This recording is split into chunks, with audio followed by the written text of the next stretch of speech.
ಜಮ್ಮು ಕಾಶ್ಮೀರದಲ್ಲಿ ನವೀಕೃತ ಮಸೀದಿಯೊಂದರ ನಾಮಫಲಕದಲ್ಲಿ ಅಳವಡಿಸಿದ್ದ ರಾಷ್ಟ್ರ ಲಾಂಛನವನ್ನ ಮುಸ್ಲಿಮರ ಗುಂಪೊಂದು ವಿರೂಪಗೊಳಿಸಿದೆ.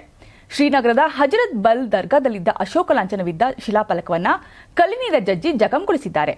ಜಮ್ಮು ಕಾಶ್ಮೀರದ ವಕ್ಫ್ ಮಂಡಳಿಯಿಂದ ದರ್ಗಾವನ್ನ ನವೀಕರಣ ಮಾಡಲಾಗಿತ್ತು. ದರ್ಗಾದ ಎದುರು ಶಿಲಾಫಲಕವನ್ನ ಸ್ಥಾಪಿಸಲಾಗಿತ್ತು. ಅದರಲ್ಲಿ ಒಂದು ಕಡೆ ಅಶೋಕ ಸ್ತಂಭದ ಲಾಂಛನವನ್ನ ಕೆತ್ತನೆ ಮಾಡಲಾಗಿತ್ತು. ಇದು ಇಸ್ಲಾಂ ತತ್ವಗಳಿಗೆ ವಿರುದ್ಧವಾಗಿದೆ. ಧಾರ್ಮಿಕ ಸ್ಥಳದಲ್ಲಿ ರಾಷ್ಟ್ರ ಲಾಂಛನ ಧಾರ್ಮಿಕ ನಂಬಿಕೆಗೆ ಧಕ್ಕೆ ಎಂದು ಆರೋಪಿಸಿ ರಾಷ್ಟ್ರ ಲಾಂಛನವನ್ನೇ ವಿರೂಪಗೊಳಿಸಿದ್ದಾರೆ. ಆರೋಪಿಗಳ ವಿರುದ್ಧ ಸಾರ್ವಜನಿಕ ಭದ್ರತೆಗೆ ಧಕ್ಕೆ ಕಾಯ್ದೆ ಅಡಿಯಲ್ಲಿ ಪ್ರಕರಣವನ್ನ ದಾಖಲಿಸಲಾಗಿದೆ. ಮಾಜಿ ಮುಖ್ಯಮಂತ್ರಿ ಮೆಹಬೂಬಾ ಮುಫ್ತಿ ಲಾಂಛನ ವಿರೂಪವನ್ನ ಸಮರ್ಥಿಸಿಕೊಂಡಿದ್ದಾರೆ. ಧಾರ್ಮಿಕ ಕೇಂದ್ರದಲ್ಲಿ ರಾಷ್ಟ್ರ ಲಾಂಛನ ಹಾಕುವ ಅಗತ್ಯವೇನಿತ್ತು?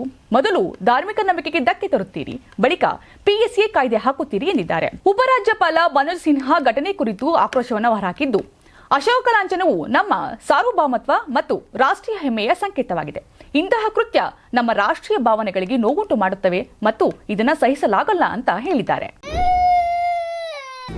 ನಿಮ್ ಮಗು ಅಳ್ತಿದ್ಯಾ? ಹಾಗಾದ್ರೆ ನಿಮ್ ಮಗುವಿಗೆ ಜೀನಿ ಸರಿ ಇಟ್ಕೊಡಿ.